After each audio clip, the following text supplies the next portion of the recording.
This time next week, Democrats, freshly propelled by sales so full of energy and genuine enthusiasm, will begin the process of formalizing what is self-evident. They will make Vice President Kamala Harris officially the party's standard bearer. She'll take up that mantle, having already assembled a mighty and fired-up coalition as formidable as it is diverse. Just in the last few weeks, the Harris-Walz appeal has cut across all demographics, reaching voters of all stripes, some of them previously turned off or tuned out. And this is what they are hearing. Unlike Donald Trump, I will always, I promise you, put the middle class and working families first. I just made a very clear observation that they seem to be really concerned about. I pointed out that taking away reproductive freedoms, banning books, raising the price of insulin, trying to hurt labor unions, nobody's asking for that weird crap. No one's asking for it.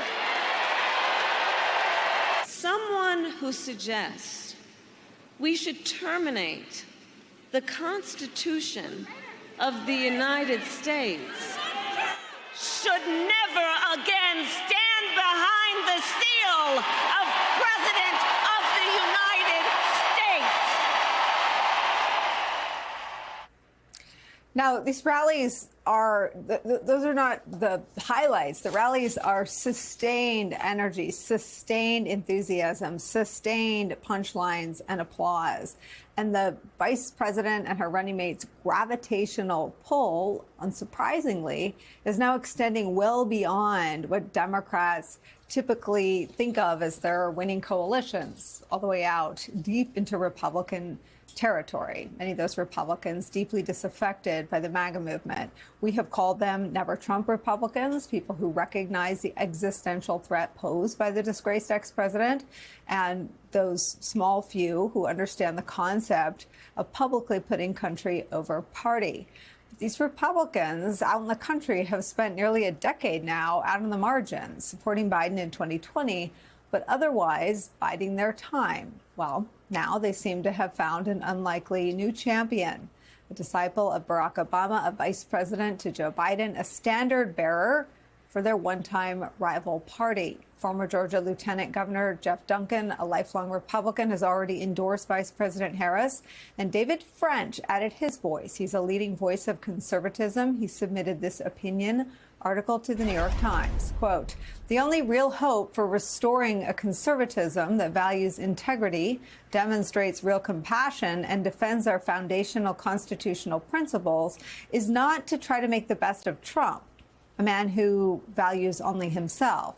If he wins again, it will validate his cruelty and his ideological transformation of the Republican Party.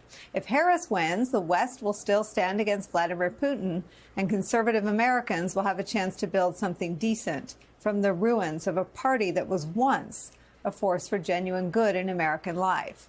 And then there's the Republican mayor of Mesa, Arizona, a lifelong Republican. Listen to what he said at Kamala Harris's rally on Friday night.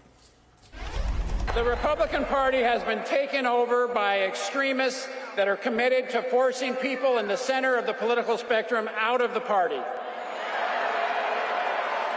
So I have something to say to those of us who are in the political middle. You don't owe a damn thing to that political party. You don't owe a damn thing to that political party. The crowd went wild. Could practically reach out and feel the crackling energy infused by Vice President Harris and Governor Walz just in the last 72 hours at these huge rallies in city after city.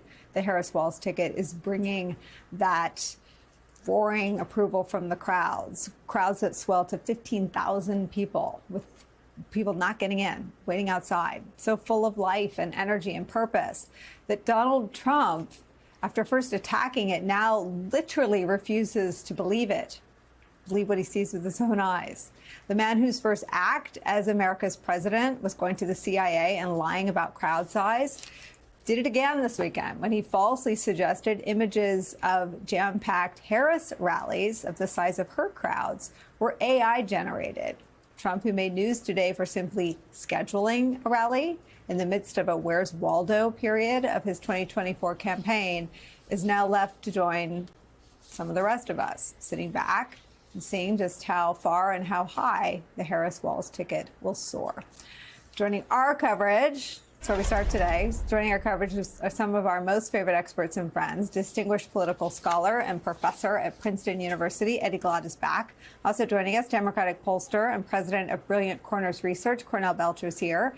And former senator and co-host of MSNBC's How to Win 2024 podcast, Claire McCaskill is here. Cornell, stipulating that Vice President Kamala Harris describes herself as the underdog in this race. You did that in that big, huge rally in Philadelphia. And that the country is pretty closely divided in terms of how they self-identify. There is no denying what is before our eyes and what we can hear with our ears at these events, and that is that the Harris team has all the momentum. The Harris campaign has changed the structure of the race, and there will likely be, and I want to hear your opinion, but I imagine sort of a political dogfight for battles of momentum. But in terms of structural changes, it doesn't feel like there are a ton of opportunities to reshape the race. What do you think about where the race stands today?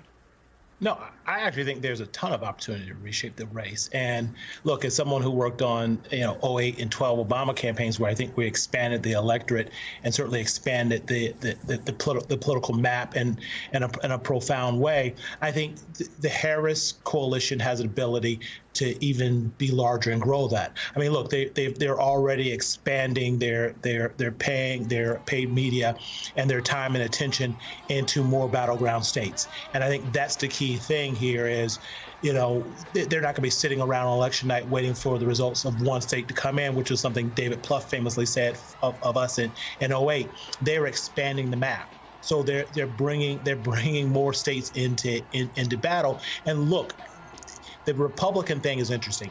In 2020, Donald Trump garnered 94% of the Republican vote, and so you see that is there opportunity now to garner more of that Republican vote? I don't know, but I certainly think that Republicans, like you've talked about here, coming out prominently, speaking against Donald Trump in a way that we've never seen Republicans come out and talk against their nominee, opens up a whole nother door, an opportunity here for Democrats to make even more inroads. And look, and if you look at the way Democrats are winning college-educated white voters, particularly college-educated white women. Look, in 2012, we were not winning college-educated white voters like this. So I think the playing field and the coalition opportunities now are actually larger than we saw in 2012. So I think that the Democratic coalition, or at least the Democratic coalition, little d, and those who believe in democracy, I think can grow, Nicole, in a way we haven't seen before.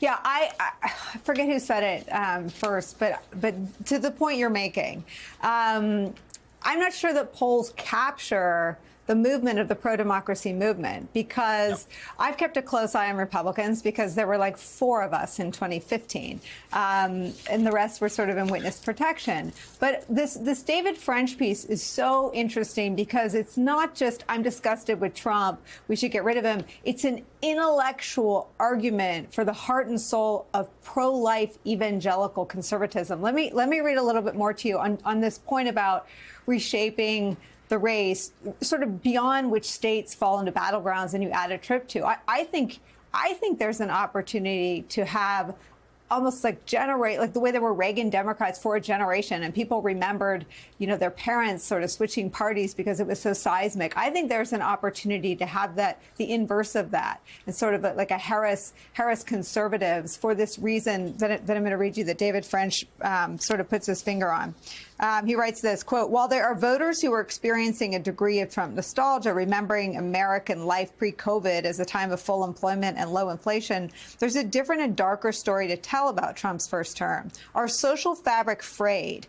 It's not just that abortions increased, the murder rate skyrocketed. Drug overdose deaths hit new highs. Marriage rates fell. Birth rates continued their long decline. Americans ended his term more divided than when it began. I'm often asked by Trump voters if I'm still conservative, and I respond that I can't vote for Trump precisely because I am conservative. I loathe sex abuse, pornography and adultery. Trump has brought those vices into the mainstream of the Republican Party. I want to cultivate a culture that values human life from conception through natural death. Yet America became more brutal and violent during Trump's term. I want to defend liberal democracy from authoritarian aggression. Yet Trump would abandon our allies and risk our most precious alliances. You never, ever, ever, ever, ever hear a prominent conservative articulate that Trump brought the specific vices of adultery and sex abuse into the mainstream, but that is exactly what he did. And I talked to you and Sarah Longwell now for months about permission structures. This feels like a new one. It does, right? Because it's laying out the very conservative case against Donald Trump. And look, we've had this conversation on your show before. It's like none of us think that Donald Trump is actually a true conservative. And so you have true conservatives stepping up and giving them a permission structure. And look, let's lean in and also give some kudos to Liz Cheney, who I think started this. Right. And sort of leaned into this. And I think she began giving them permission structure, and that tack on it, I think, is coming full fruition now.